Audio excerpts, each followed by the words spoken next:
This is the story of the war that dares not speak its name. A war that started over 40 years ago, but has never officially been declared. The war between Iran on the one side and the United States and Israel on the other is both ideological and strategic. A conflict that never fails to stir up passions, resentment, and hatred.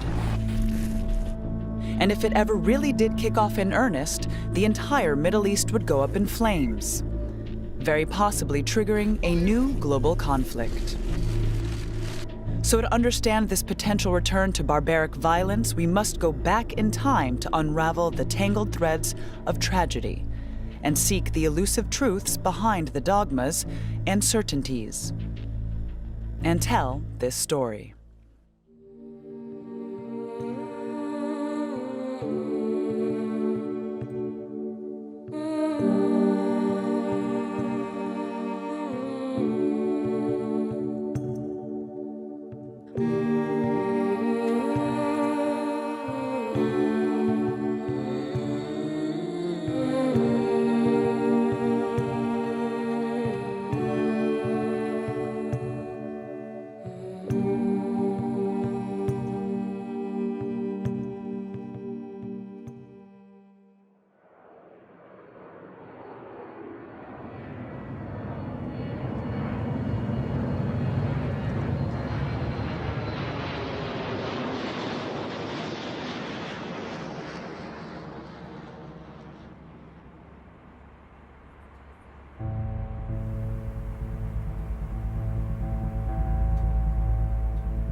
The history of war began on February 1st, 1979, aboard a flight from Paris to Tehran.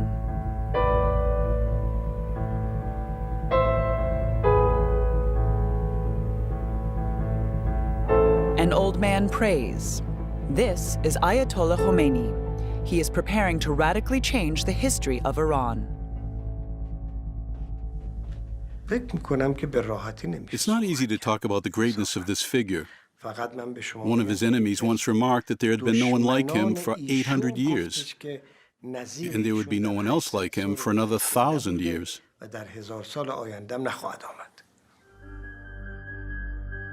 The old man historically embodied the people's opposition to the Shah, the all-powerful monarch who had reigned over Iran for nearly 40 years.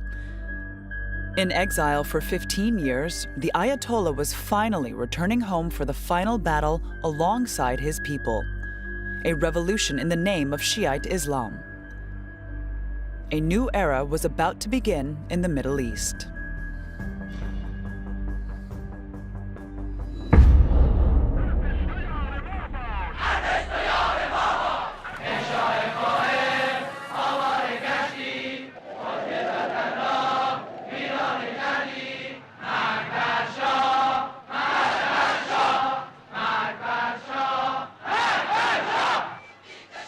A year before Khomeini's return, an uprising began in Tehran.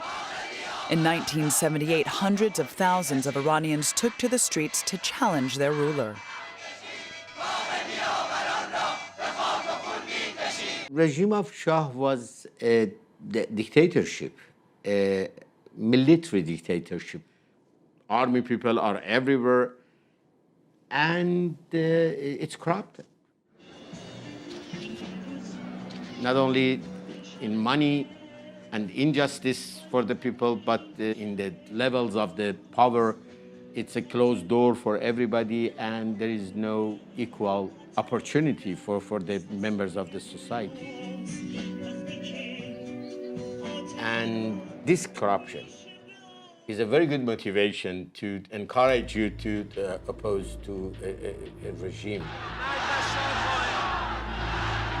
Demonstrators had had enough of a ruler who, bent on making Iran a great power, sought to impose Western-style modernity on them, either willingly or by force. They viewed it as an unfair and corrupt system that failed to meet the most basic needs of the population.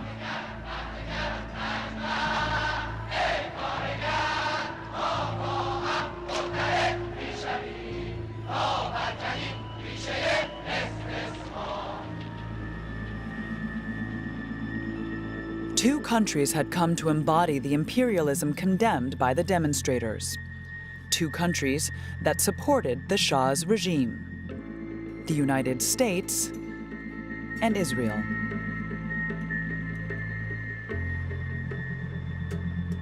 Today, it is difficult to imagine those two countries were the Iranian state's closest allies. Relations with Iran were excellent at the time.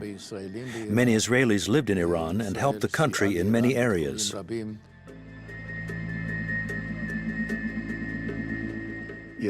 For us, Iran was arguably our most important partner after the United States in terms of economic interests. We undertook some grandiose projects with them.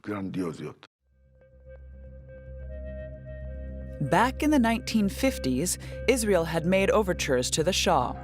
Isolated in an Arab world that refused to acknowledge its existence, the Hebrew state was looking for non-Arab partners a little further afield in the Middle East.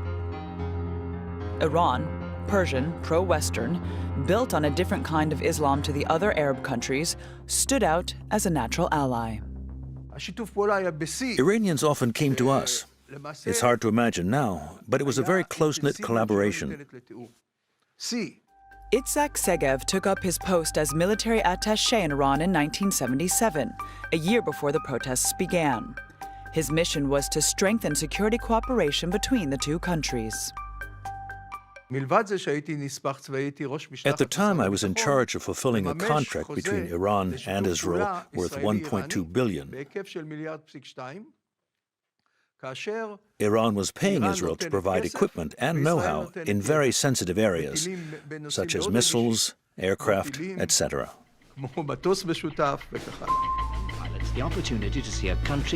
Washington as well had chosen to make Iran the cornerstone of its influence in the region.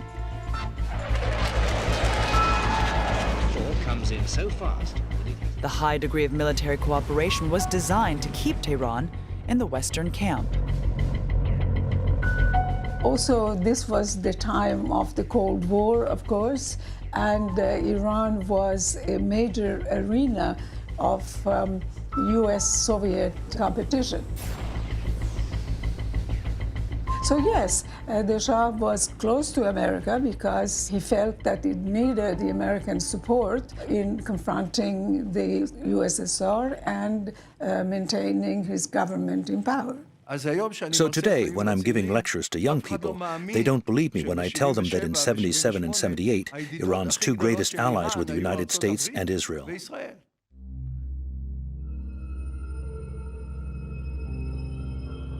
For both Tel Aviv and Washington, Iran under the Shah was an invaluable partner, the key piece in the great Middle Eastern game. But neither Israel nor America realized the extent and strength of an opposition that was destined to prevail. When I spoke with the generals, they would tell me, look, it's like measles. We're seeing demonstrations at the moment, that's the way it is. The Shah has asked us to sort it out because he's the military chief. Well, we're sorting it out. America was blind to what was going on in Iran society because we didn't have people blending in with the society. Our contacts were with higher class people or military people, people who were interested in the status quo, who wanted to justify their belief in the Shah and that things were going well and would continue to go well. So those were the people that we dealt with. They were the people that were not well informed and were not going to give us bad news.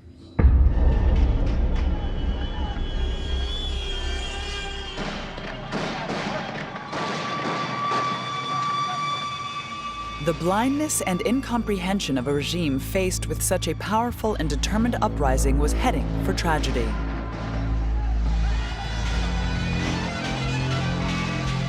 That day, Black Friday, the Shah's army opened fire in the streets of Tehran. The official death toll was 87, but according to opposition estimates, it was closer to 4,000. The monarchy had just revealed its true face. I remember taking a shower that morning after the Black Friday, it was called. And it seemed to me that what we were dealing with was a war between the Shah and his people. And it seemed to me that the Shah was not going to win, that we were going to deal with a different future in Iran than we had known in the past.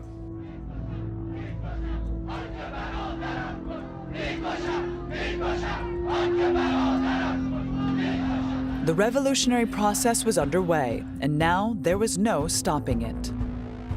Regarded as supporters of the Shah, Israel and American expatriates became targets and began to leave the country. Protesters attacked cafes, restaurants, banks, and cinemas, the Western symbols of modernity associated with the stranglehold Israel and the United States had on their country. The anti-American slogans were because of the dominance of the leftist discourse that saw imperialism as the dominant threat, as the main contradiction, as we used to call it at the time, to be solved. The religious forces were equally adamant against the U.S. They saw the U.S. as a beacon of modernity, and they still do.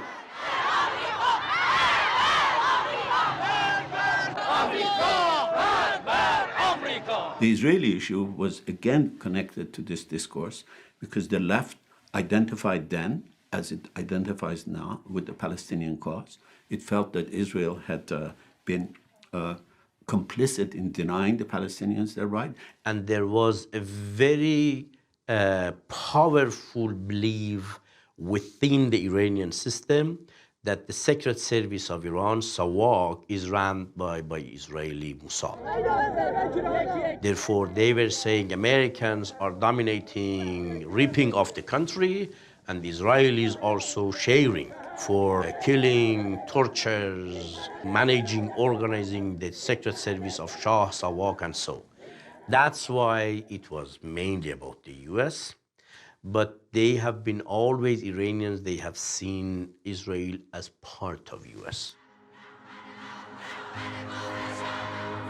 Tearing down the monarchy, breaking ties with Washington and Tel Aviv, rejecting Western-style modernity. All these objectives combined into a single battle. To succeed, the struggle needed a leader, someone to embody it. Gradually, as the movement began to pick up momentum, and it was a movement in need of a leadership, in need of a leader, the person that fit the bill seemed to have been Ayatollah Khomeini.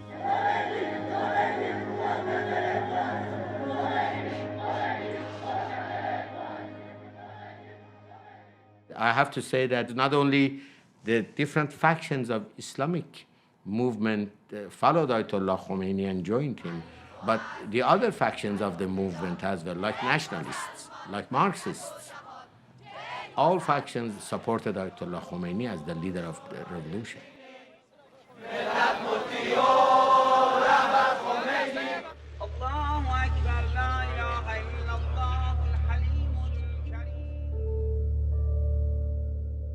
The time had come for him to realize his dream, the application of a radical doctrine and establishment of an Islamic Republic, a theocracy wherein the ultimate power lay with a religious authority, the supreme leader, him.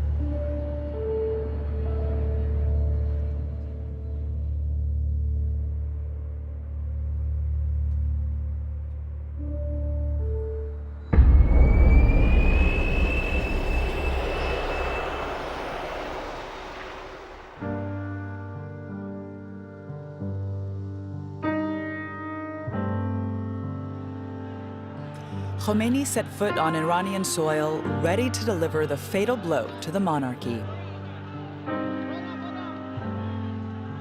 Nothing and no one could stand in his way.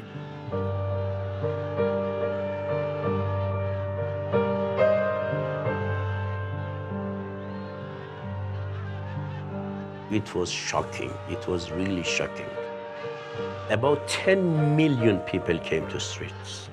of Tehran. This was the biggest welcoming ceremony ever during the history, as long as I remember. 10 million people to come to welcome a leader.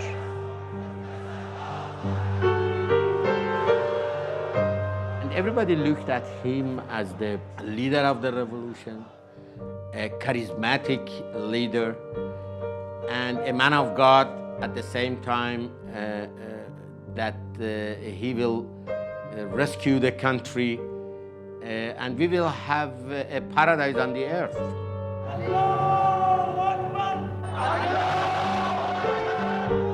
Khomeini was now the man who embodied the legitimacy of power, especially as the Shah, weakened by ill health, had departed the country 3 weeks earlier.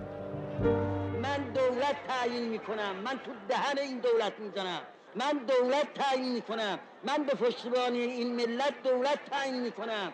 من به واسطه اینکه ملت مرا قبول دارد.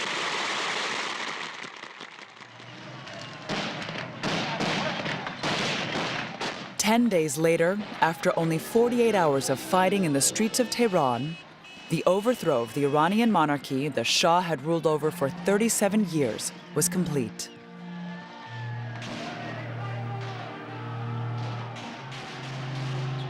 The revolution had achieved a total victory. Ayatollah Khomeini was the country's new leader.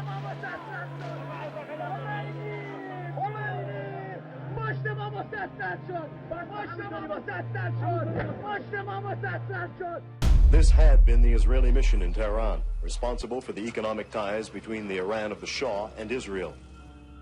The revolutionaries immediately attacked the enemies identified by the new regime, with the Israeli diplomatic mission sacked and completely devastated. Its 33 members, the last Israelis still in Iran, needed to find a way out of the country. Nobody went home.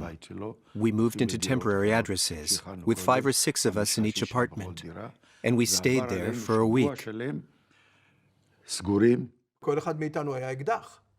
We all had guns, some had passports. We were getting ready to flee. At that time, it was hard. Very few people were able to venture out into the street. A week later, it was finally time to leave. They traveled in small groups to the Hilton Hotel in central Tehran, where a bus was waiting to take them to the airport, a distance of some 17 kilometers. 17 kilometers through a hotbed of revolution. Anything could happen. 17 kilometers, 10 million Iranians on the other side of the road, all with tomatoes and eggs. In the bus, there was a driver and 2 Iranians with Kalashnikovs. Our bus moved on. They thought it was a revolutionary bus. Not an egg or tomato was thrown.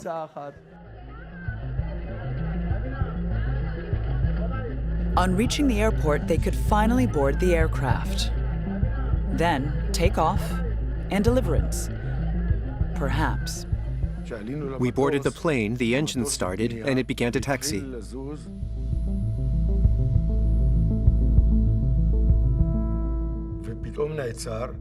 Then all of a sudden, it stopped. The doors opened, and those revolutionary bastards barged in again. I thought to myself, what is it this time? They wanted to carry out one final check. I don't know what for. Then they closed the door, and we took off.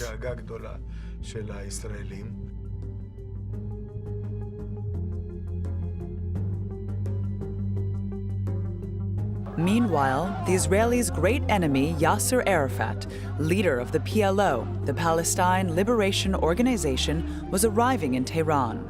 He was welcomed like a true head of state.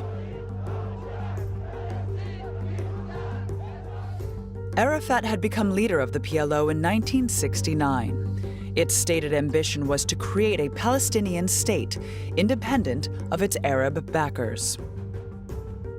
From his base in Lebanon, Arafat, alongside his Fedayeen, had been leading his fighters into guerrilla actions on the northern border with Israel.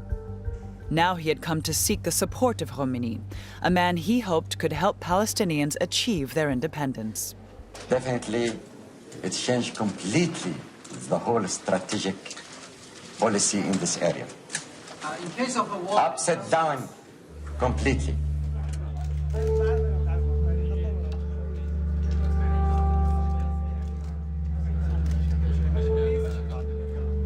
By inviting Arafat to Tehran, Khomeini was sending a powerful message to the entire Muslim world. From now on, Iran would be supporting the Palestinian cause, regarding it as an existential struggle between Islam and the Christian imperialist West, godfather of the Jewish state. اینکه اسرائیل It must be acknowledged that for the West, Israel is a means of oppression in the Muslim world. سلطه غرب در قلب جهان اسلام به وجود اومده.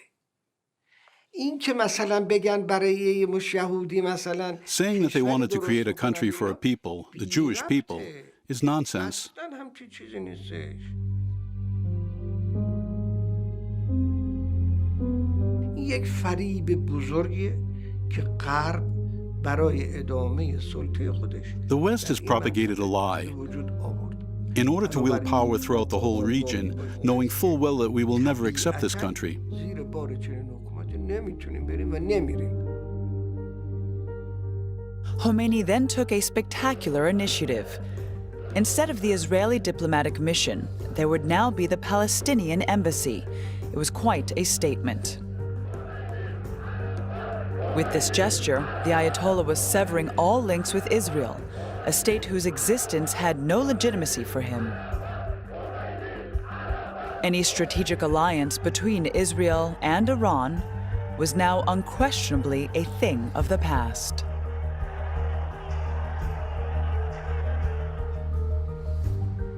The United States recognized the young Islamic Republic. But in Washington, there was some concern about what kind of relations would be possible with Iran's new rulers. Within the American government, there were differing opinions. Some thought that Khomeini was an extreme force, and it would be very difficult for us to deal with. I think most people still thought of Iran as a country that, we could continue to get along with. That even though the Shah was gone, that we would maintain relations. We had our embassy there. Then on November 4th, 1979, hundreds of Islamist students invaded the American embassy, taking 52 diplomats hostage.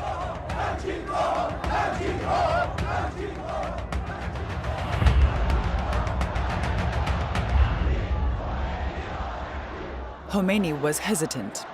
Would he support these students and risk seriously jeopardizing relations with the United States? Would he support them to keep control of the movement? وقتی که جوانهای پاسدارمون لانه جاسوسی را فتح کردند و جاسوسان جوانهایی که می‌خواستند که از زیر دوغ امریکا و خودشون برای خودشون کشورشون را اداره کنند.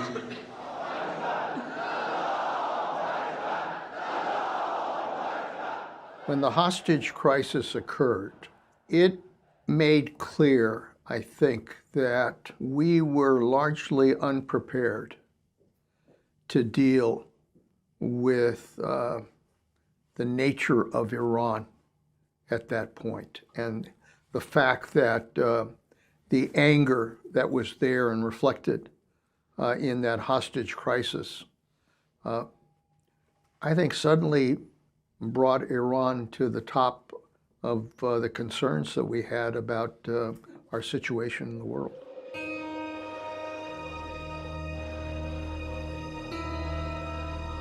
The last hostages were finally freed after 444 days. By providing support to the students, Khomeini was making his case for Act 2 of the revolution, to consolidate the new regime. But his stance was also the main reason behind the rift between his country and the United States. A new Middle East was taking shape. Nothing would ever be the same again. Tehran's ambitions and interests were on a collision course with Washington and Tel Aviv. The Great Clash was looming.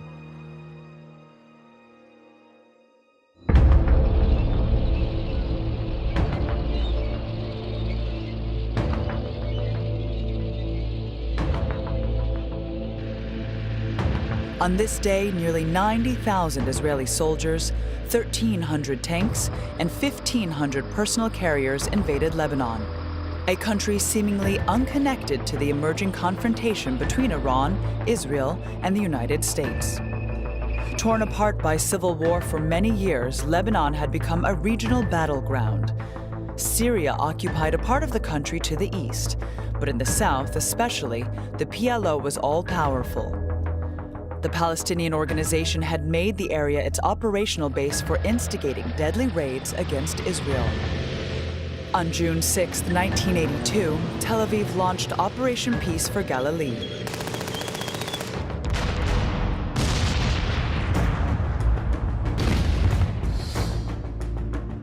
The objective was spelled out loud and clear: to purge southern Lebanon, seize control, and thus put an end to the guerrilla operations launched by Arafat's Fedayeen.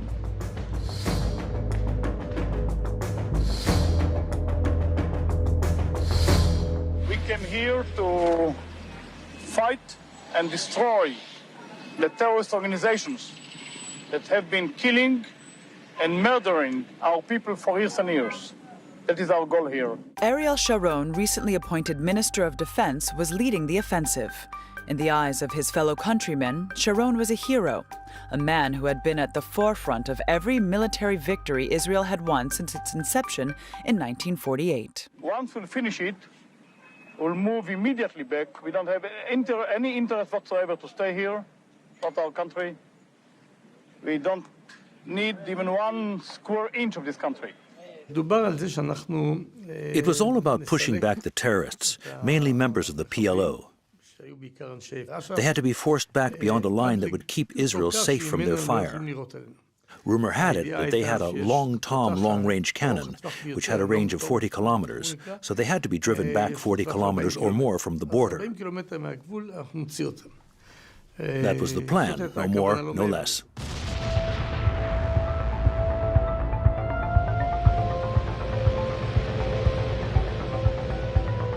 Within a week, Sharon had far exceeded the initial objectives, as his army made dazzling advances.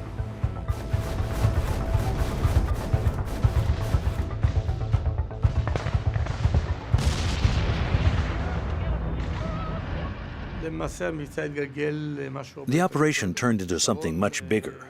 Sharon kept advancing further and further north until he got within striking distance of Beirut.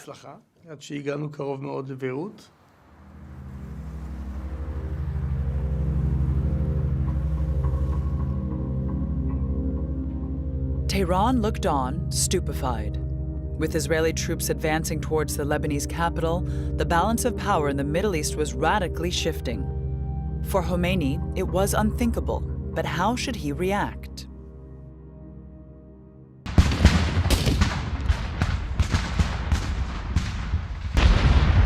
Engaged in an all-out war against Iraq after the attack launched by Saddam Hussein 2 years previously, in September of 1980, the young Islamic Republic would be forced to fight for its survival for 8 long years, in what became known as the Iran-Iraq War. At this stage, the Iranian leader did not have the resources to open another front against Israel in Lebanon. Khomeini issued a statement justifying this decision, saying the road to Quds, which is Jerusalem, goes through Karbala, which was a religious way of expressing a deeply strategic decision, meaning first things first. The aspiration for Iran to play some role in the liberation of Jerusalem comes after Iran has managed to defeat Saddam Hussein.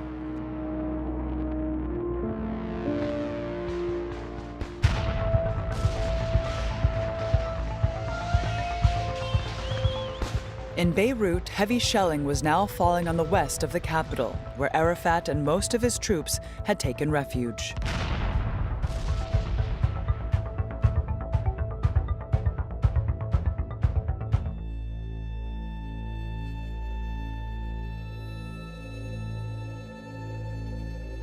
Part of the city was razed to the ground. Thousands were dead, mostly civilians.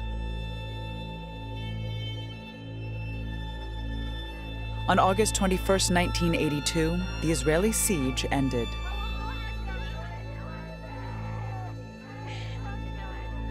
Yasser Arafat paid a final visit to his West Beirut headquarters. Defeated, Arafat departed Lebanon and went into exile in Tunisia with 10,000 of his fedayeen. They would soon be replaced by a multinational force composed mainly of American and French troops, assigned with ensuring the safety of the Lebanese capital.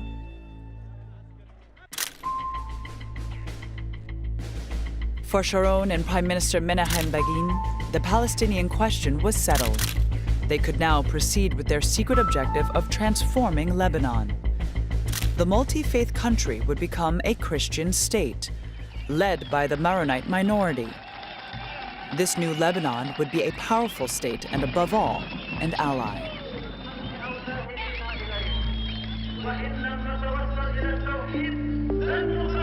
But their plans would unknowingly awaken another Lebanese community, the largest in the country, the Shiite community. The Shias at one time lived quietly in the south of Lebanon. They became politicized when their Palestinian neighbors attacked Israel and the Israelis bombed them in return.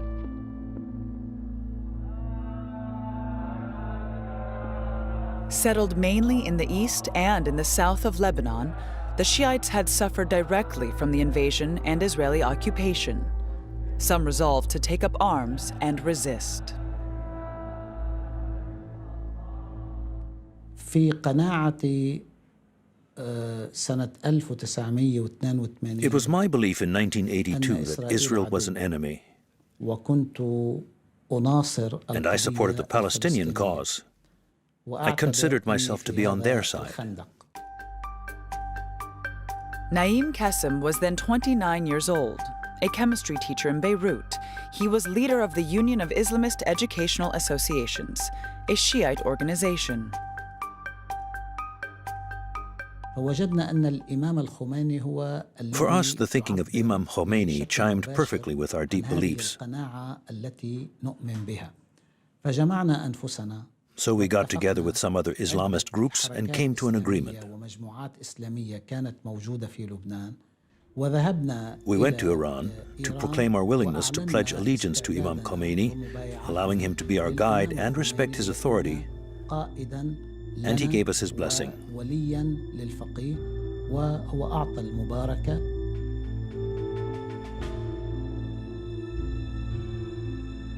Khomeini welcomed the offer of their service. It would allow him to get closer to the Jewish state and to better fight it through these new allies.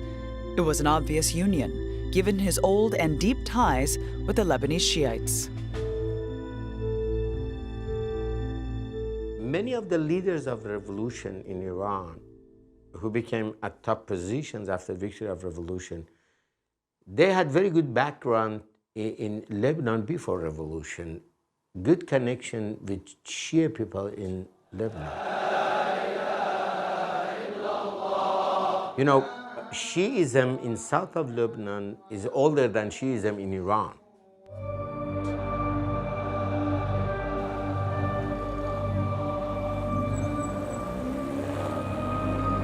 In the summer of 1982, Lebanese Shia leaders gathered in the city of Baalbek in the Bekaa Plain, located in the east of the country, to set up a new organization to fight Israel with the backing of Khomeini.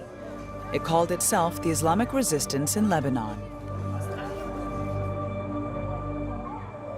It officially took the name Hezbollah 3 years later in 1985. Initially, though, its goals were mostly operational and secret. At the outset, our resistance movement had to remain underground in order to be effective and grow.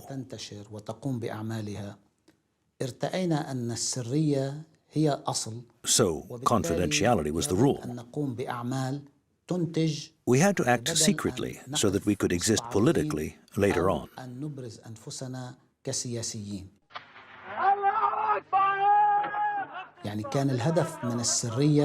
It was the only way to protect ourselves and give us a chance to expand.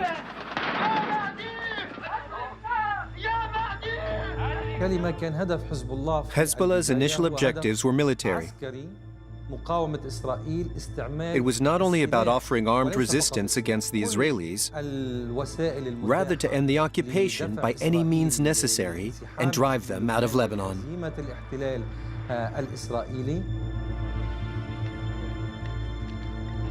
To help the new organization, Iran sent a few hundred revolutionary guards to the Bekaa during the summer of 1982. These men were part of the elite body created at the birth of the Islamic Republic and charged with its defense. Reporting directly to the supreme leader, they formed the regime's Praetorian Guard. We, the Lebanese or the Palestinians, did not ask Iran, either the Revolutionary Guard or anyone else, to fight Israel in our place. We were asking for help, that's all. Because at the time, the liberating forces fighting Israel had no support.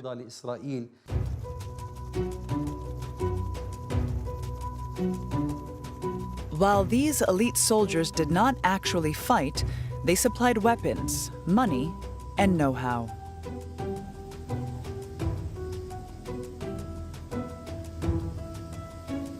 Their presence also implicated another country whose army had a presence in this part of Lebanon, Syria.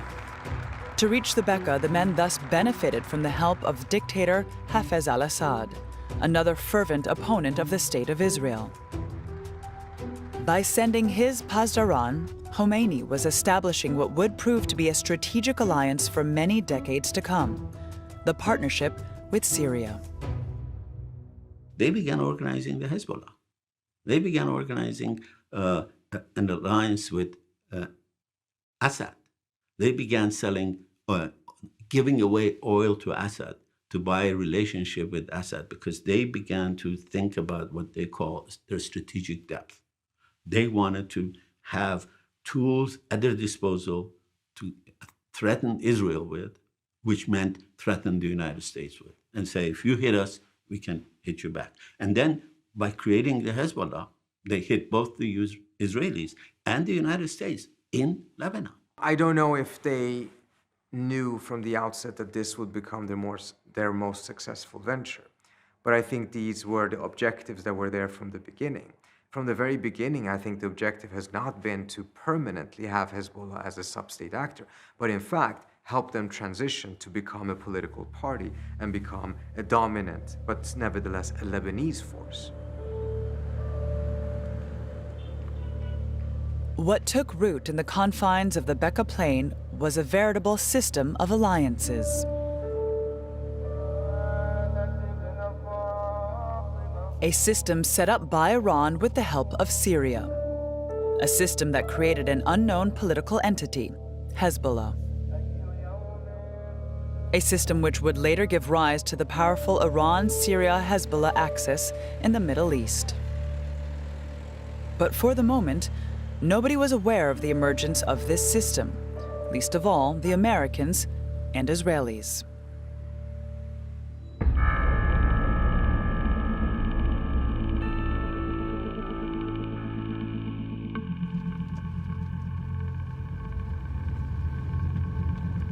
Deir Kanun, southern Lebanon, about 10 kilometers from the Israeli border. At around 6:30 a.m., a white Peugeot stuffed with explosives leaves the village, heading towards Tyre, the largest town in the region. At the wheel is a young 18-year-old resistance fighter and member of Hezbollah. His name is Ahmad Kassir. Martyr Ahmad Kassir kept a low profile from a young age, but he was always virtuous and could never keep silent or compromise in the face of injustice. He lived in Saudi Arabia, but returned directly to Lebanon after the Israeli invasion. Our paternal uncle tried to hold him back, telling him that he had no business there in time of war. But his reply was, "I know very well what I must do."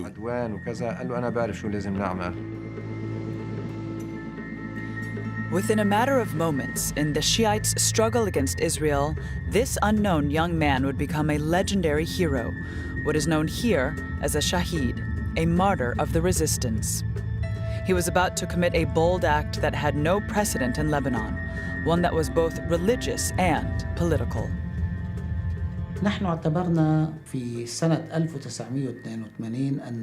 In 1982, it was thought that the confrontation with Israel was inauspicious for us. We had no way of striking back against them.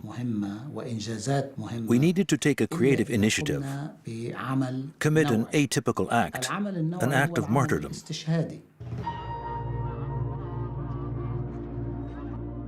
The cult of martyrs dates back to the origins of Shiism. In the 7th century, Imam Hussein and his companions were massacred in Karbala in present-day Iraq during a fratricidal fight to succeed the Prophet Muhammad. The event, commemorated each year, is the very foundation of Shiism. This predilection to sacrifice, this ability to fight injustice and corruption, is part of Shiite thinking. It was central to the mobilization of the Shiites in Lebanon. It is not a simple military question, rather part of a doctrine, a vision. The aim was to fight the occupation. But the martyrdom operations were also a new form of struggle previously unheard of in the region.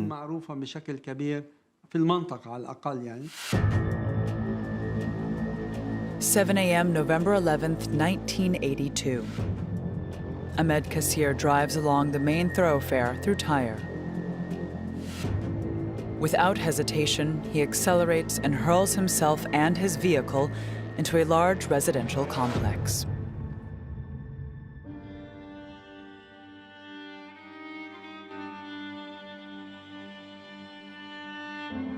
The Israeli military headquarters for the whole of southern Lebanon had just collapsed.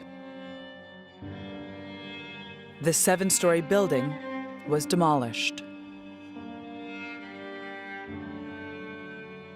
באיזה קומה אתה היית כשהיה פיגוע?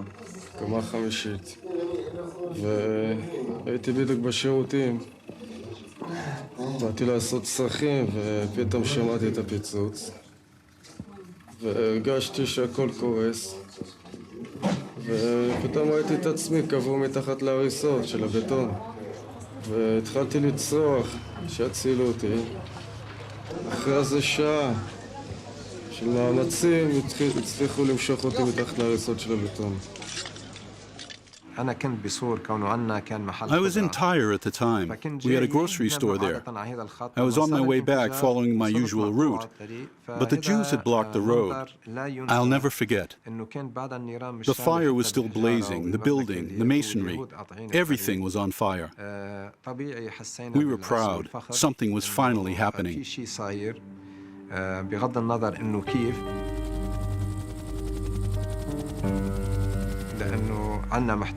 The invader had suffered losses. There were fatalities. We were pleased about that. We wondered who could have dared to do such a thing. I did not know then that my brother Ahmad had become a martyr. I will never forget that moment.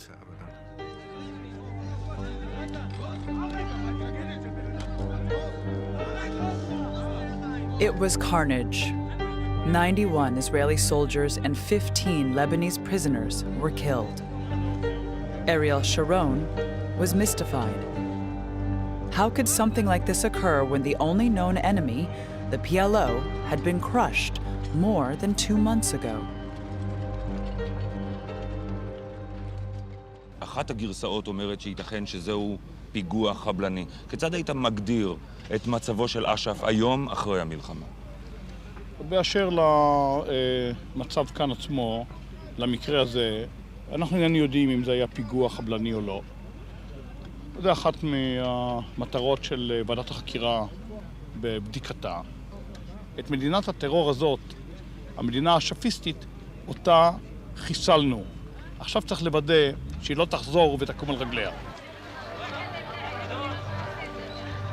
3 weeks later, the Commission of Inquiry concluded that a gas pipe had exploded, declaring the incident to have been an accident.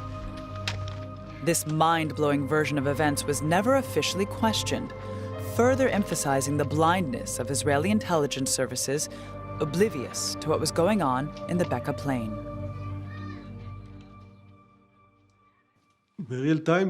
We didn't have information in real time. It was very unfortunate in retrospect. We knew that some clerics were planning action. Some we knew, others we didn't know who they were.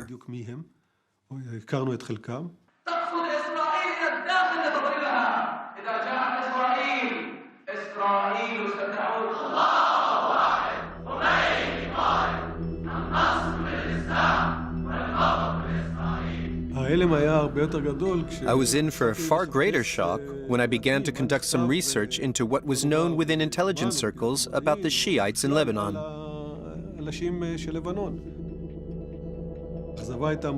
I was very disappointed. I found almost nothing, zero paperwork on the subject. There wasn't much in the academic departments either. Very little information.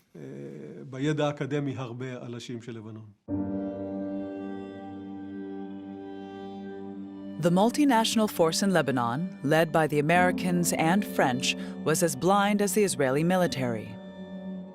On October 23, 1983, almost a year later, it was their turn to suffer a similar attack of unprecedented violence. The 2-ton bomb devastated the 4-story building in which 200 Marines may have been sleeping when the explosion occurred shortly after 6 a.m. Beirut time. The Americans lost 241 soldiers. At the same time, a suicide bomber blew himself up in the French military headquarters, the Drakkar building. 58 were killed. A double strike claimed by a mysterious Islamic Jihad movement, almost certainly a figurehead for Hezbollah and Iran.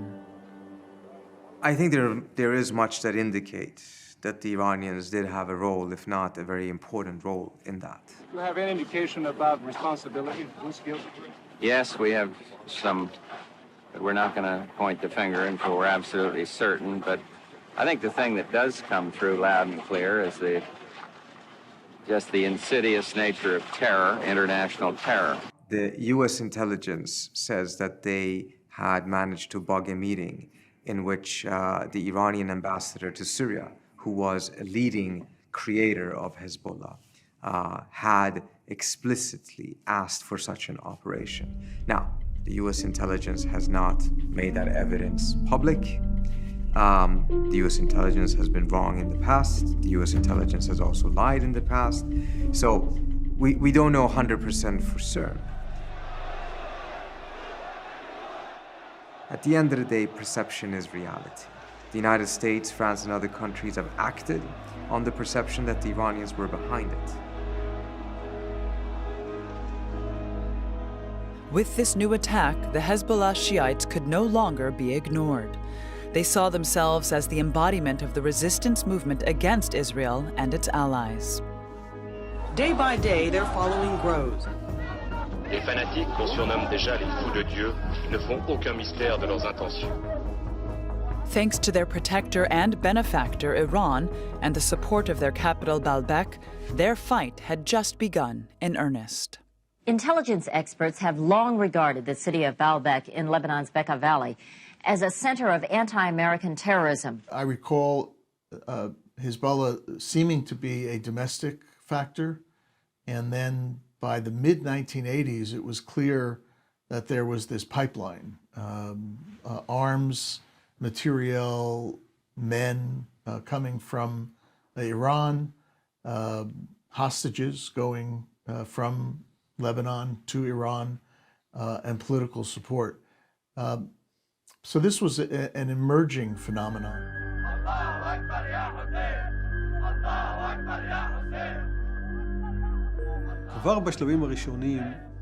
From the start, the Iranians were smart enough to understand that you cannot create an armed militia without the support of the local population. The Iranians have constructed what I call a counter-society. Alongside ordinary Lebanese society, there's another society. Hezbollah society works like this. A child is born, he goes to Hezbollah nursery, then he goes to Hezbollah school, then he joins the Hezbollah scouts. After that, he attends a Hezbollah high school. Then he joins Hezbollah.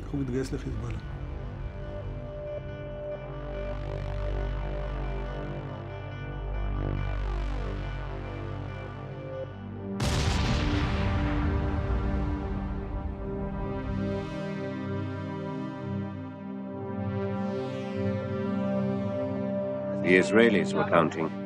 600 men dead in 2 years. It was a price many were not prepared to pay.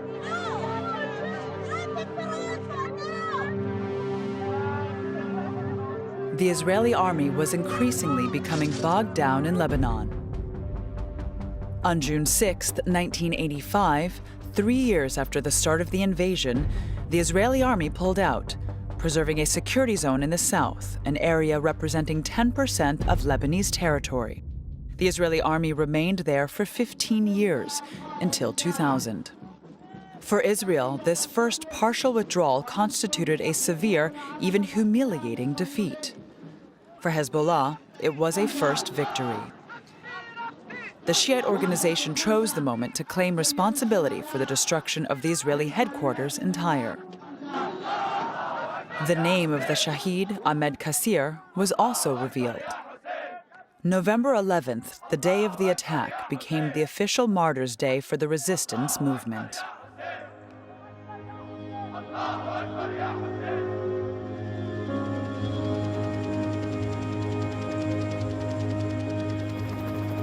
By the time Ayatollah Khomeini passed away in June 1989, his legacy was more alive than ever.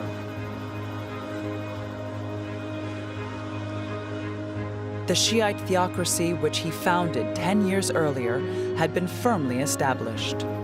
And the fight he initiated against Israel and the United States through Hezbollah had changed the landscape in the Middle East. But moving forward, what would his successors do with his legacy?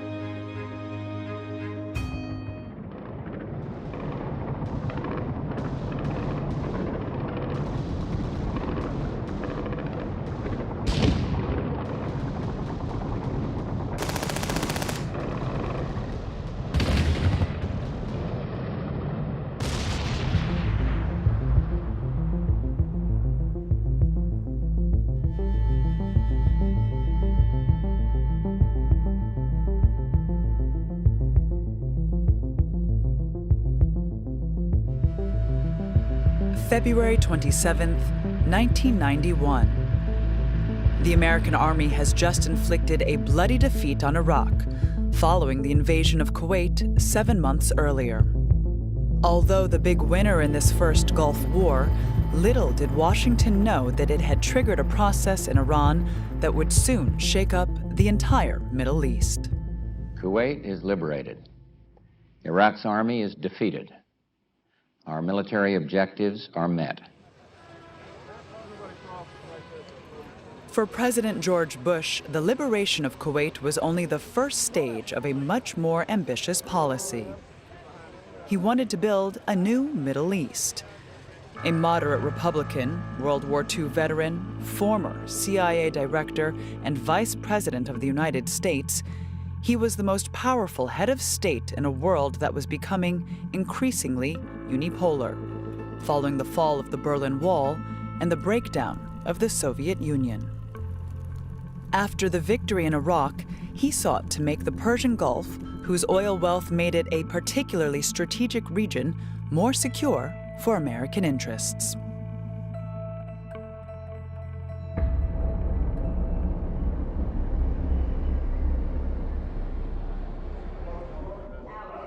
But to achieve his goal, Bush first needed to resolve the Israeli-Palestinian conflict threatening the stability of the entire Middle East. The process was launched with a peace conference in Madrid. Madrid was designed to break the taboo on direct Arab-Israeli talks. That's what it was designed to do. Now, we created a bilateral channel for negotiations between Israel and a Jordanian Palestinian delegation, Israel and Syria, Israel and Lebanon. And we created a multilateral channel, which was to widen the Arab orbit dealing with Israel.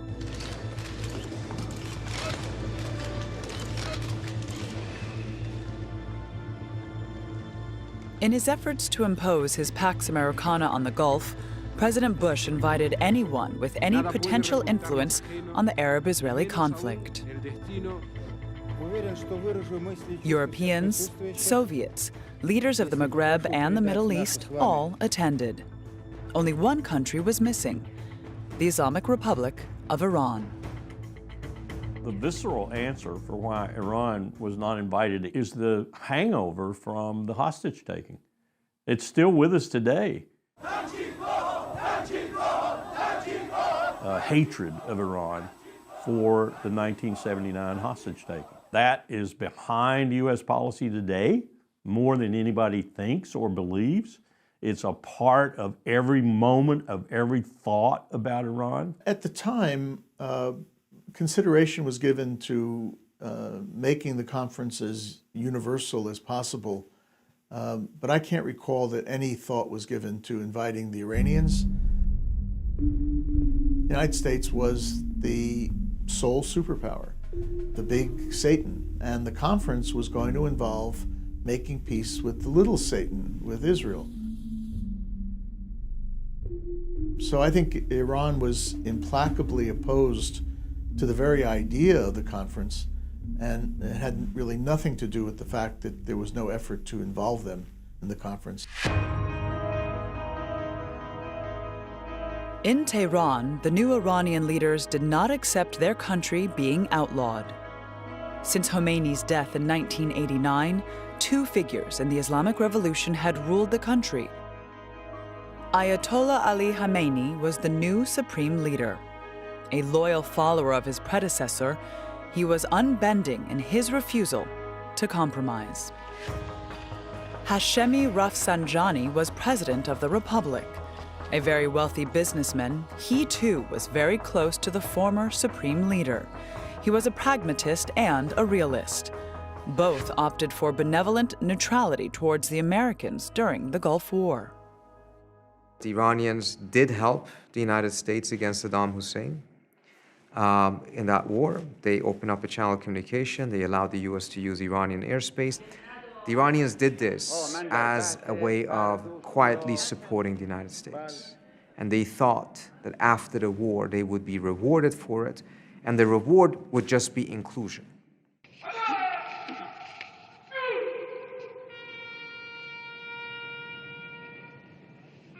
Most importantly, the bankrupt and devastated Islamic Republic desperately needed to emerge from its isolation. Iran was still reeling from the interminable war against Iraq between 1980 and 1988. A devastating conflict that left 500,000 dead and deeply traumatized the country. The regime almost collapsed. Moving forward, as well as protecting its borders, Iran desperately needed to modernize. Rafsanjani's priority was rebuilding, because he thought, and I think he was right, that the most important thing is rebuilding the ravaged economy. So he began normalizing relations with anyone who he could.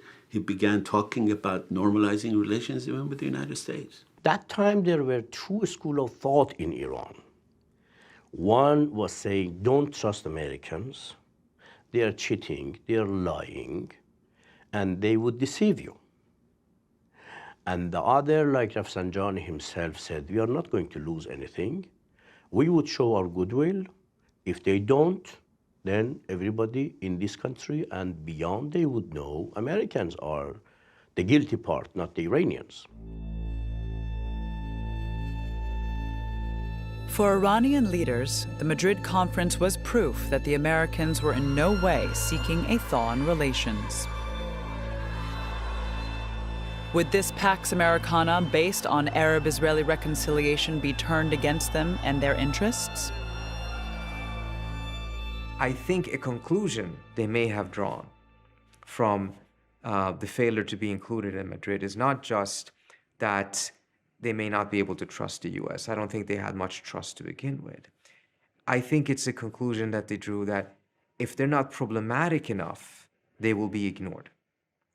If they have the power to be able to show that they can create problems, then the US will have to deal with them. خیال نکنن قدرت‌های فراملیتی یا تبعشون در این منطقه که می‌شود ایران را ناامن کرد و منطقه را برای دیگران امن نگه داشت. نخیر، این خواب و خیالی بیش نیست.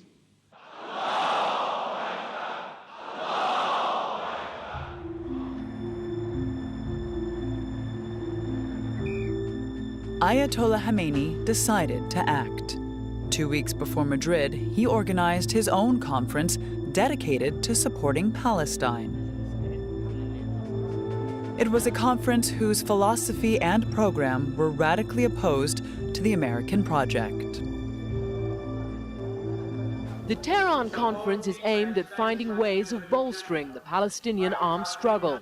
For the Iranians and Muslim delegates who have converged here from around the world believe that Palestinians will only win their rights by fighting for them. The supreme leader managed to bring together the representatives of some 60 movements from very diverse ideological or religious backgrounds. In attendance were revolutionaries, nationalists, and Islamists. يؤكد على ضرورة دراسة نهج الإمام الخميني قدس سره ونظرته القوية والحكيمة بالنسبة لأمريكا حيث يرى فيها القوة الشيطانية التي تلعب بمصائر الشعوب. All expressed a rejection of American domination in the Middle East, rejection of the occupation of Palestine, and rejection of the State of Israel. We found that Hamas and Islamic Jihad were the organizations most inclined to maintain resistance and continue the struggle against Israel.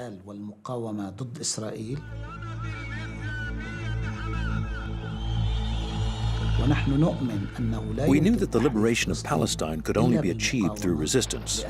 Negotiations or compromises would not lead to liberation, rather to the confiscation of a large part of Palestinian land. So we began to support Hamas and Islamic Jihad.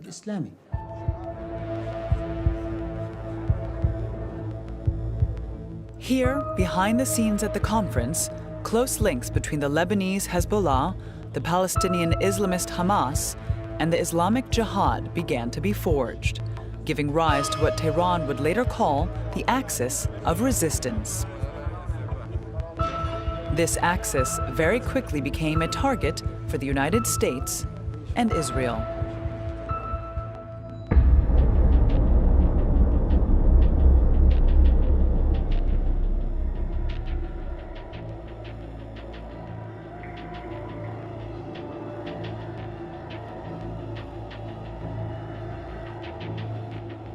The Shiite community in the southern suburbs of the Lebanese capital was in mourning.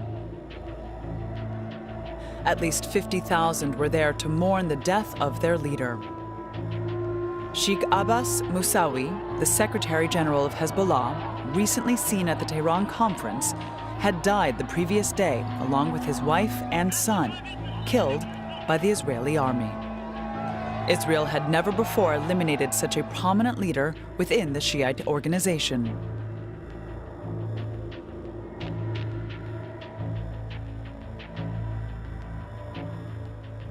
There's no question that our capacity to defend ourselves and their capacity to attack us have changed dramatically. We will be able to defend ourselves better. They will be able to hit us not as effectively because the organizing brain has been removed. What happened? In early 1992, faced with the kidnapping of its soldiers in southern Lebanon, Israel decided to seize key members of Hezbollah to carry out a prisoner swap. Sheikh Musawi was a prime target. On February 16th, military intelligence was informed that the Shiite leader was about to drive to a village in southern Lebanon to attend a ceremony. They decided to have him followed by surveillance drones. He was on his way to the village. We had all the information. So we knew exactly how many cars he was traveling with, the distance between each car, and who was with him. On this February 16th, early in the afternoon, Musawi arrived as scheduled at the ceremony. But he had no idea that his every move was being closely monitored in real time by the Israeli services. We knew we had high-level information, which would allow us to strike at our objective, Musawi. There was no need to wait 3 or 4 months, and I said as much to the Chief of Staff. Rather than kidnapping Musawi, Yuri Sagi advocated eliminating him. Another opportunity was unlikely to arise for a long time. Now was the time to strike. A helicopter took off with orders to kill the Shiite leader as soon as he left the ceremony. Prime Minister Shamir was asleep. He slept in the afternoon, so he was out of the loop. 2 minutes beforehand, we told him we were going to kill someone. He asked, "Is he a bastard?" "Yeah, he's a little bastard." "Well, that's fine then." Shortly before 4 p.m., Musawi's Mercedes was engulfed in flames. The sheikh, his wife, and son were killed instantly. The Israeli army appeared to have gained the upper hand over Hezbollah.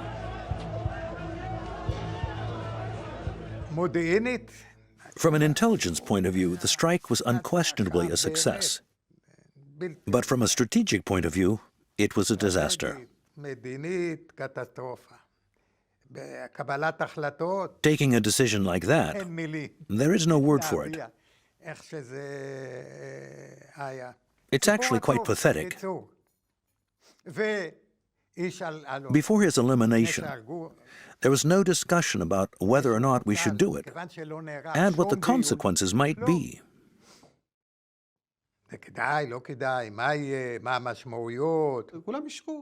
Everyone agreed, but no one considered the consequences of the action. I told them, "Look, it may provoke a terrorist attack overseas. There may be consequences." I was told, "No, no, no."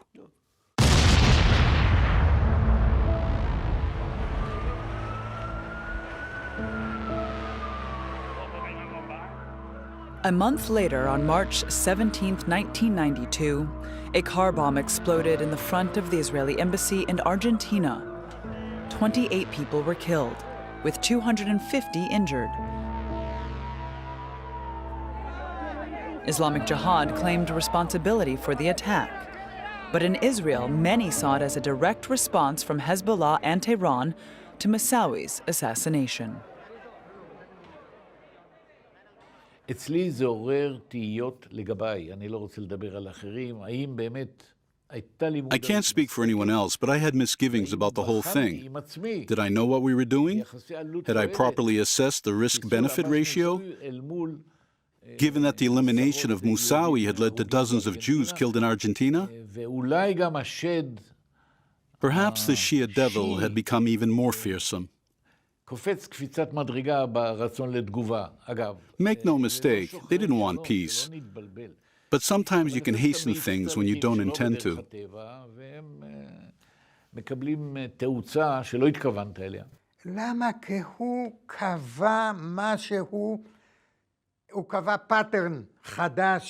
It was decisive. It initiated something new in our relationship with Hezbollah and in our relationship with Iran. Because, in actual fact, we had directly affected Iran. Israeli intelligence then learned that the situation might get even worse. In addition to using Hezbollah, Iran also had plans to develop nuclear weapons. If Israel failed to react, it was no exaggeration to think that the country's very existence might be at stake.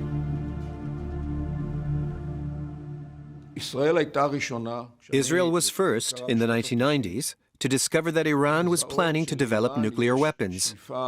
It was all taking shape at that time, and we were the first to pick up on it. It took American intelligence another 2 years, even though we had evidence.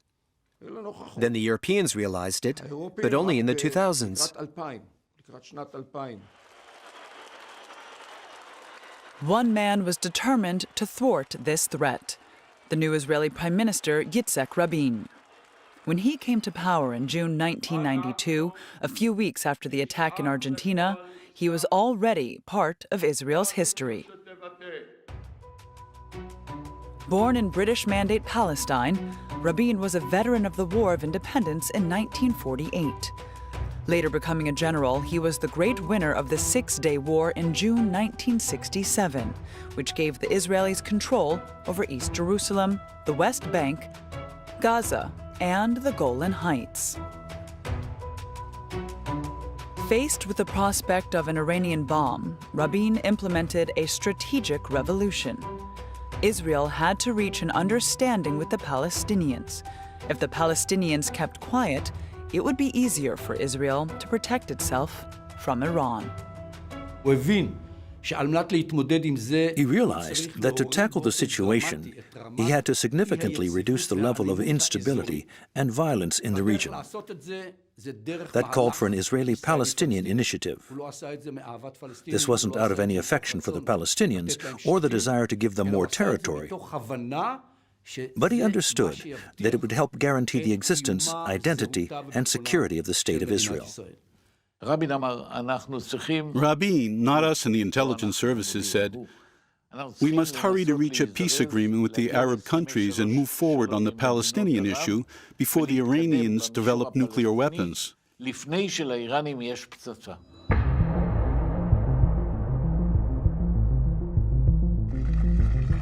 It was a historic and enduring image.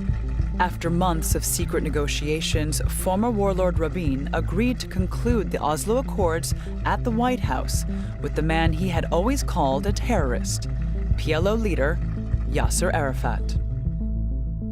For the first time since the creation of the State of Israel, a genuine peace process was beginning between the Israelis and Palestinians. The children of Abraham, the descendants of Isaac and Ishmael, have embarked together on a bold journey. Together, today, with all our hearts and all our souls, we bid them shalom, salam, peace.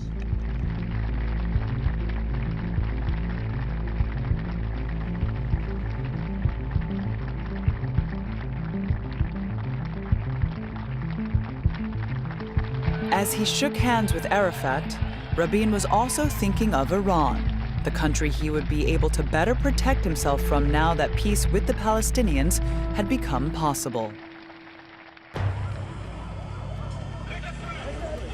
3 weeks later, however, a bus exploded near an Israeli settlement in the West Bank. Responsibility was claimed by Hamas. Then it was the turn of an Israeli settler to commit a massacre in Hebron. In Israel and the occupied territories, tragedies followed, one after the other. Extremists from every side were doing their level best to thwart the peace process. It was a godsend for Tehran. It was time to get back into the game and defeat Israel's strategy. Iran has never been in the favor of peace process, I tell you very openly, very frankly, very sincerely, because from the day one, Iran believed Israel is after cheating. And Israel is not ready to accept the rights of Palestinians. Iran was convinced from the day one, and since 100% was convinced This is a plot to kill the time and to kill the wishes and the dreams and the rights of Palestinians. Iran was not ready to accept it.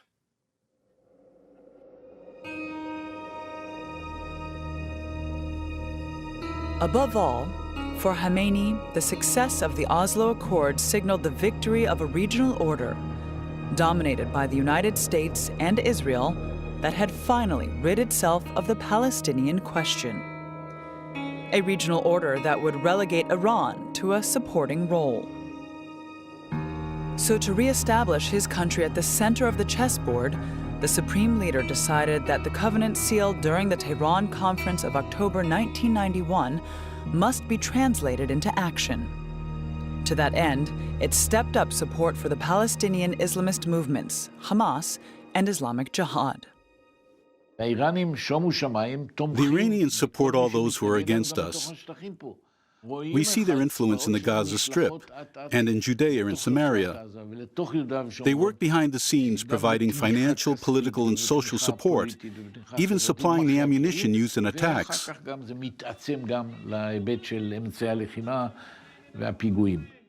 We knew at critical moments in the Oslo process, the Iranians were encouraging, pushing, rewarding, incentivizing acts of bombings against the Israelis. We knew it. We had the information.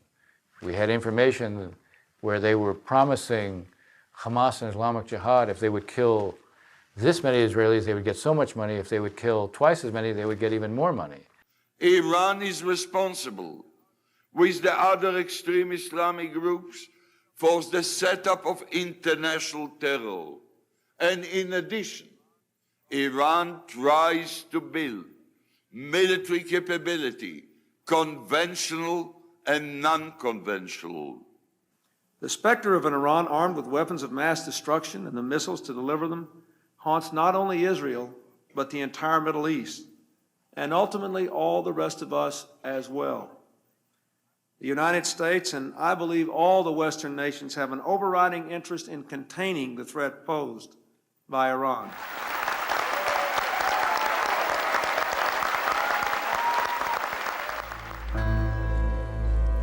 To prevent Iran from financing terrorism and developing nuclear weapons, Washington imposed economic sanctions, the prelude to a total embargo, with the aim of isolating the country to bring it to its knees and render it harmless. Thank you all very much.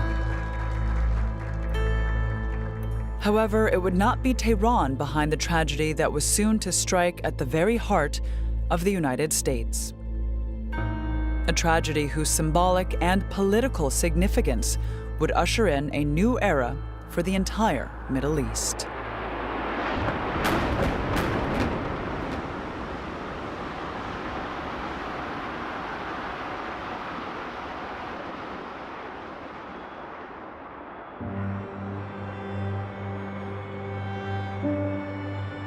It was the most deadly and spectacular attack in the history of terrorism.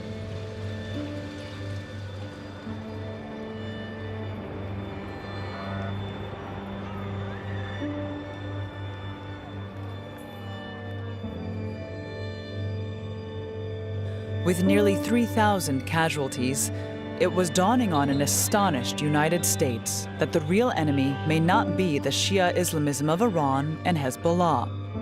Rather, the Sunni radicalism embodied by al-Qaeda and its Saudi leader, Osama bin Laden.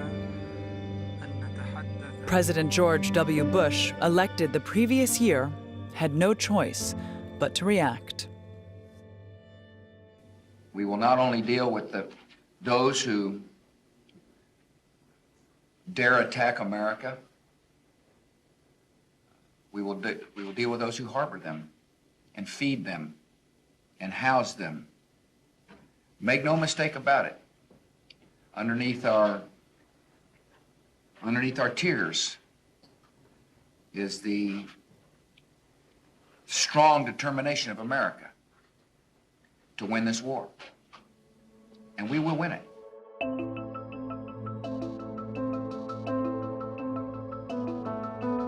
Devoid of any international experience, a fervent evangelical Christian, the president had surrounded himself with neoconservatives such as Vice President Dick Cheney and Defense Secretary Donald Rumsfeld. They declared that the United States was on a mission to defend American values, to be ready to intervene wherever necessary, anywhere in the world. September 11th was a wake-up call, a call to arms. I think the rest of the world, and even many in the States, underestimate just how traumatic 9/11 was. You know, the fact of the matter is, it's this great trauma. And for the administration, it's a shock. It's a complete shock. And the effect of the shock is to think, if this could happen, what else could happen? After 9/11, Bush acquires he finds his voice, he finds his mission, he has a built-in sense of confidence as a result. He knows why he's president. The president fixed an objective to overthrow the Taliban regime in Afghanistan that for many years had hosted, supported, and funded al-Qaeda. Secretary of State Colin Powell was head of American diplomacy and tasked with preparing the ground before the offensive. A former chief of state during the First Gulf War and not a member of the neoconservative faction, he understood that his country needed to act with the help of a very unexpected partner. I was asked by Colin Powell, the Secretary of State, to take on the responsibilities initially for working with the Iranian opposition to form a successor government to the Taliban. I recognized that I needed to talk to the countries that had been supporting the Afghan opposition. I made clear that I thought I needed to talk to Iran as part of my responsibilities, and Colin Powell agreed. Iran, seeking help from Tehran, sworn enemy of the United States, as well as sharing nearly a 1,000-kilometer-long border with Afghanistan, the Islamic Republic was the ideal ally to bring down the Taliban regime. Taliban was an anti-Iranian, anti-Shia extremist group. It had victimized the Hazara, the Shia minority in Afghanistan.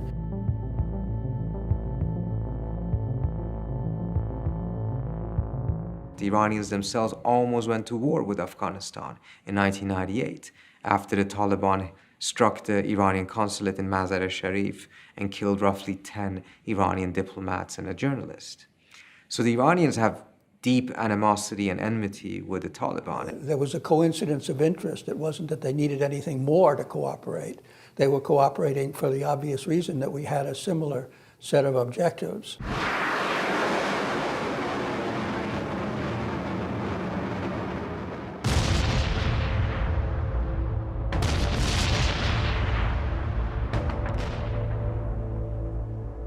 The first American bombardments fell on Afghanistan on October 7, 2001. Operation Enduring Freedom had just begun.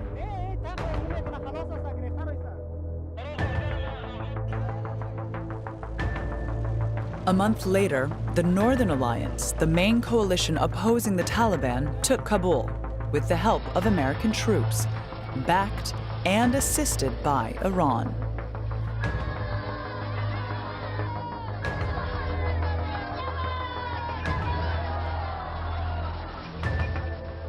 The U.S. entered Afghanistan only because of Iranian Revolutionary Guard support, because all Northern Alliance groups, they were working with Iranian Revolutionary Guard.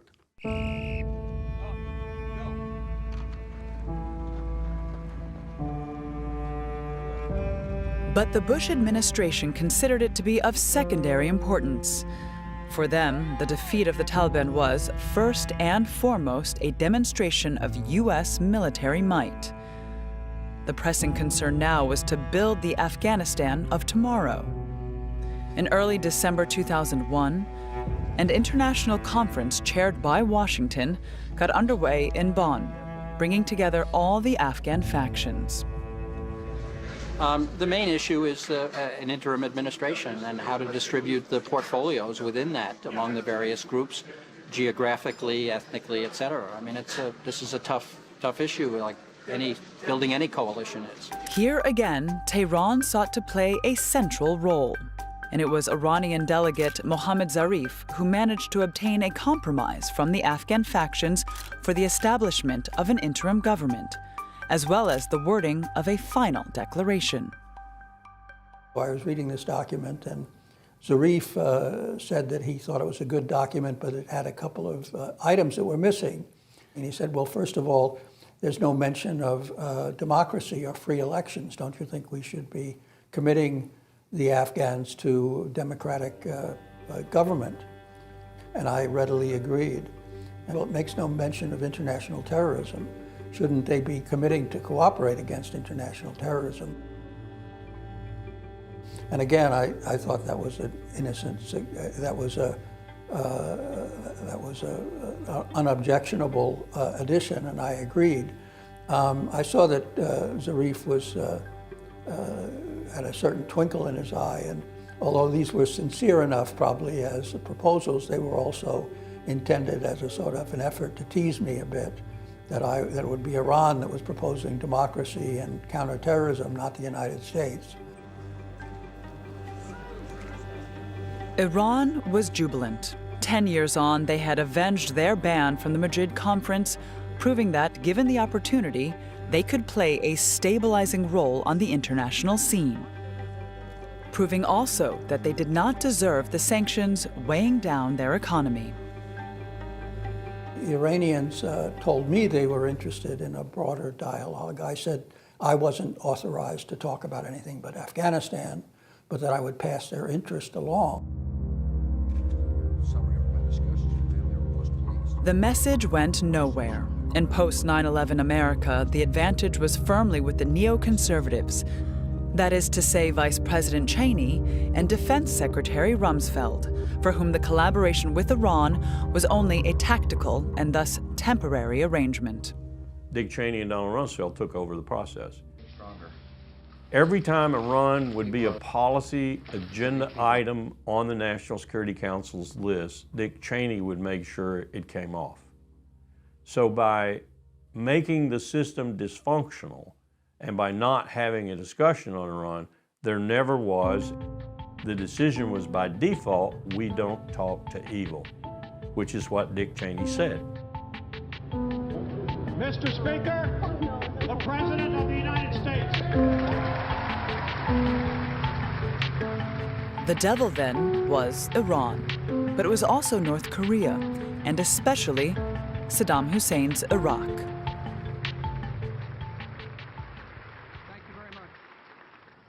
States like these and their terrorist allies constitute an axis of evil, arming to threaten the peace of the world.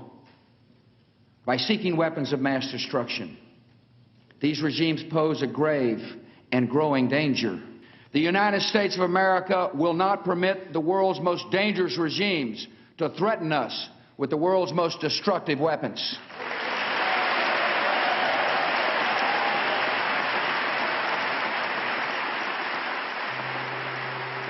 With his axis of evil speech, Bush definitively closed the door on any rapprochement with Iran. Here then was the new foreign policy he intended to impose on the Middle East. The war on terror was the new mantra. The aim was to remove by force any regime that was not supportive in order to replace it with a government that could be relied upon.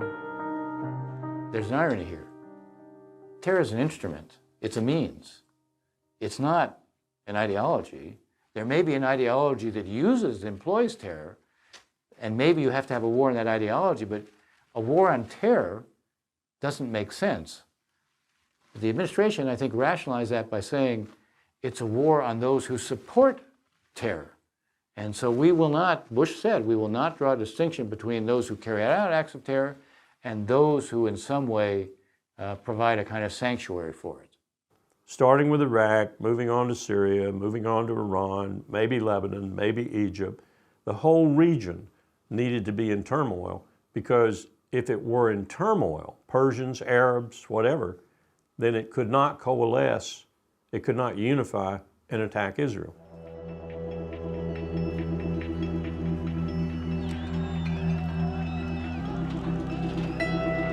So their whole philosophy was the best security for Israel is chaos all around Israel, which is counterintuitive if you think about it hard, but that's what they wanted. I heard it briefed a number of times.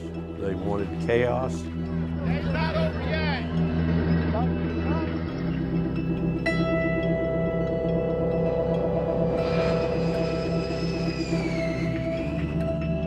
Thus, by May 1st, 2003, the first objective had been achieved.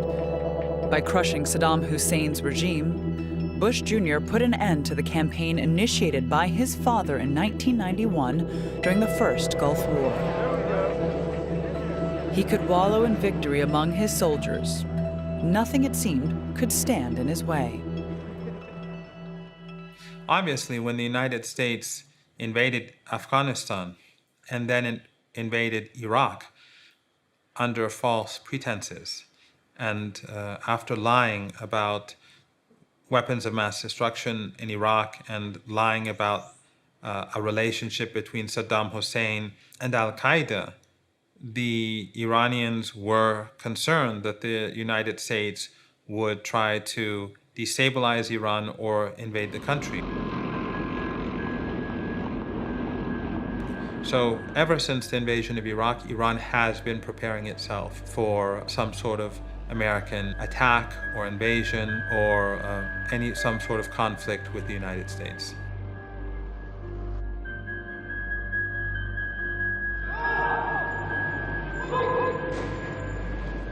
Three days after the American victory in Iraq, Tehran took a staggering initiative.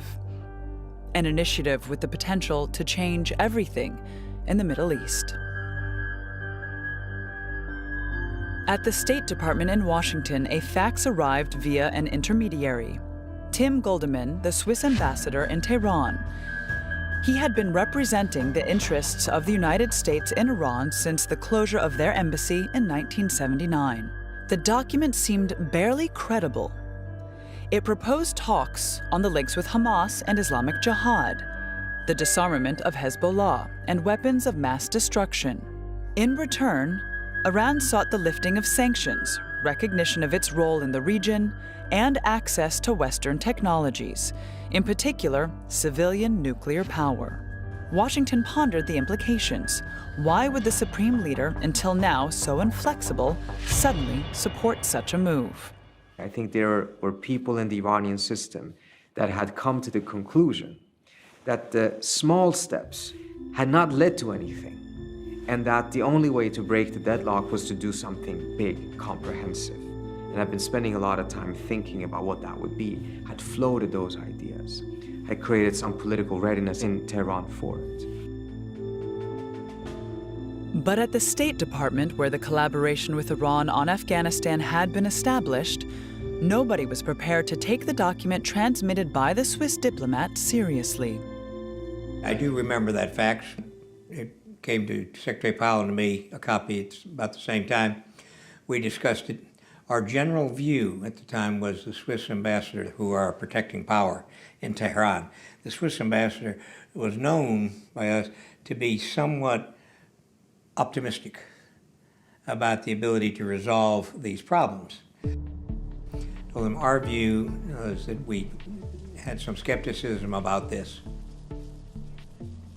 I think there was also a general view that, I mean, this was the sort of height of American hubris. We just overthrown first the Taliban and then Saddam Hussein.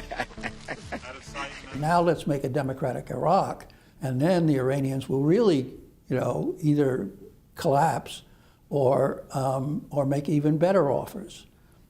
So it was a feeling that the American leverage was increasing and that there was no hurry. U.S. policy towards Iran has always had a strong element of continuity, and the Iranians in the past have seen or had seen that every time they came to the assistance of the United States, the response by the United States was a slap in the face. So while the impact in Iran or the response in Iran was mixed, some were shocked, some were not so shocked, some were not surprised, but ultimately what it did bring about was a consensus in Iran that the United States is very hypocritical and insincere in its dealings with Iran.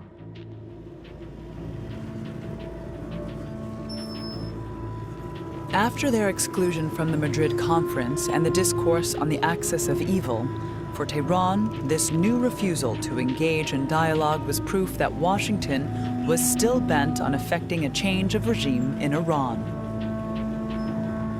So in order to protect the Islamic Republic, Ayatollah Khamenei took a radical decision.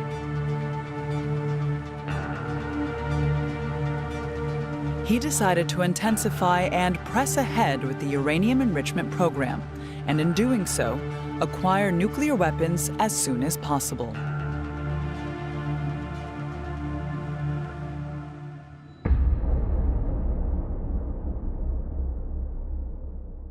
Today, I want to extend my very best wishes to all who are celebrating Nowruz around the world. And I hope that you enjoy this special time of year with friends and family. Then, one man decided to shift the equation in relations between his country and Iran. Barely 3 months after taking office, Barack Obama addressed Iran directly on the occasion of the Persian New Year. It was a first in the history of the two countries. We know that you are a great civilization, and your accomplishments have earned the respect of the United States and the world. The new president was the antithesis of his predecessor. A staunch Democrat opposed to the invasion of Iraq in 2003, he believed in multilateralism and in the force of diplomacy to prevent Iran from acquiring nuclear weapons. He also believed that Israel should be prevented from ever attacking Tehran. If that happened, the entire Middle East would sink into chaos. It is clear, at least from the priority that the president gave to Iran, that he did feel this was a national security issue. He did feel that Iran with a nuclear bomb was a threat to the region, perhaps to Europe, to the US. We wanted to provide Iran a dignified exit and a way to come back into compliance with the rules that everybody else was living by. Iran wasn't. Diplomacy was part of that strategy. It wasn't the only element of that strategy. It was a multidimensional strategy that we had, which included various forms of pressure. It included military planning. President Obama was also very clear from the beginning of his time in office that he was ready to use all tools at his disposal to prevent Iran from getting a nuclear weapon. He used this phrase often, all options are on the table. And what everybody knew that to mean was that he was willing to take military action if the situation required it to prevent Iran from getting a nuclear weapon. But Benjamin Netanyahu was skeptical about Obama's military option in the event of negotiations failing. In his eyes, the American president knew nothing about the Middle East, while he himself was an experienced leader.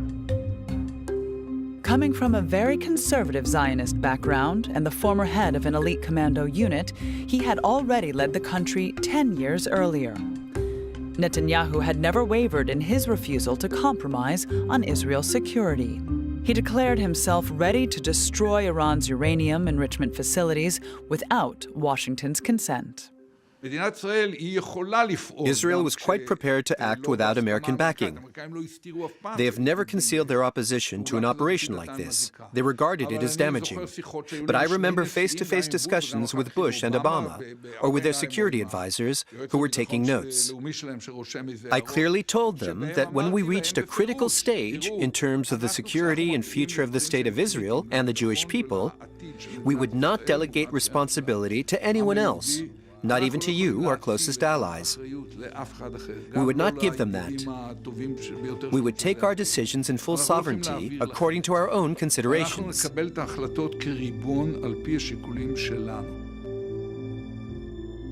Netanyahu and Ehud Barak, then, military intervention was the only sure way to prevent Iran from acquiring the bomb. But before they took action, they needed the approval of key ministers and leading military and intelligence officials. To be legitimate, it was imperative that the historic decision to attack Iran met with a broad consensus. I thought the military option was wrong, not because it was technically impossible, but because there was no American consensus. We didn't have their support. Even if we managed to destroy certain facilities, it would not solve the problem. It would merely dismantle the coalition established by Obama. Israel did not have the capacity to eliminate this threat completely. The process could be delayed or weakened. But as I pointed out, the situation could end up worse. You might hasten something over which you have no control. Outnumbered, the two Israeli leaders were forced to back down. Obama, however, remained uneasy. If he was to get a deal with Iran before Netanyahu could convince his cabinet to follow him down the road to war, he needed to wrestle back control. At the end of 2012, in the utmost secrecy, he entered into direct negotiations with Iran. A succession of meetings, both in and out of public eye, ensued.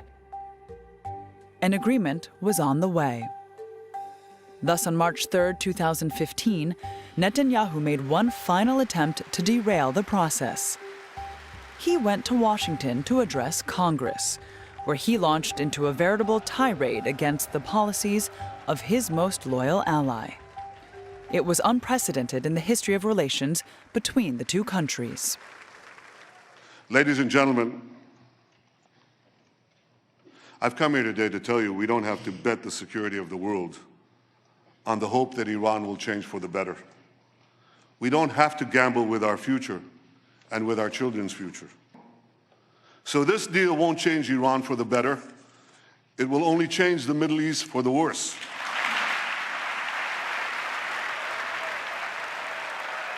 We were physically with the Iranians, and we watched the speech with members of the Iranian delegation. So I'm not saying that it was the focal point for days of discussions, but it was obviously a topic of conversation, which is Israel's opposition to the deal, the fact that Prime Minister Netanyahu has every right to criticize, to say it's the wrong thing. He could say it publicly.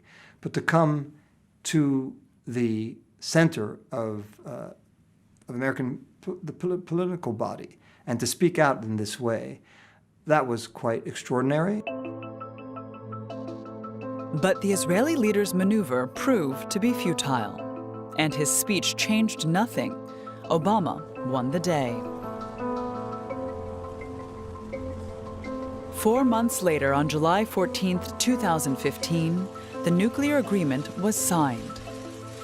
Tehran was represented by its Minister of Foreign Affairs, a certain Mohammad Zarif, the man who had cooperated with the United States against the Taliban in 2001. I believe this is a historic moment. We are reaching an agreement that is not perfect for anybody, but it is what we could accomplish, and it is an important achievement for all of us. Today could have been the end of hope on this issue, but now we are starting a new chapter of hope.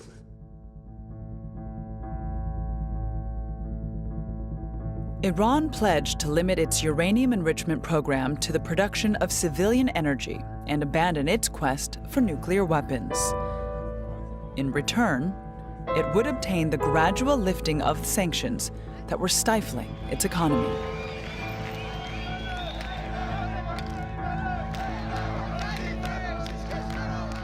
For the vast majority of Iranians, the agreement was a beacon of hope. Their country was finally ready to join the global community. For Netanyahu, it was a disaster. Strengthened and legitimized, the Islamic Republic was now inescapable in the Middle East. Israel was more isolated than ever. But this new dynamic between Iran and the United States would prove to be short-lived. If we do nothing, we know exactly what will happen. In just a short period of time, the world's leading state sponsor of terror will be on the cusp of acquiring the world's most dangerous weapons. Therefore, I am announcing today that the United States will withdraw from the Iran nuclear deal. This decision by President Trump marked the beginning of a new phase in the long history of relations between Iran on the one side and the United States and Israel on the other. Since the advent of the Islamic Republic in 1979, war has never actually broken out between Washington and Tehran, nor has there been any real dialogue. The two enemies have constantly failed to get beyond their different backgrounds to consider each other as valid counterparts.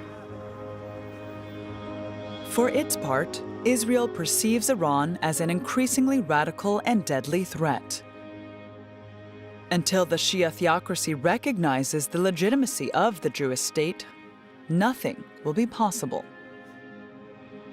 For over 40 years, then, a state of war has been the norm. For over 40 years, a deadly rationale of confrontation, a lack of respect for each other's individuality, and incitements to hatred have prevailed. As if failed relationships should be the rule, as if an endless series of obstacles must be conjured up to forever keep dialogue and peace at bay.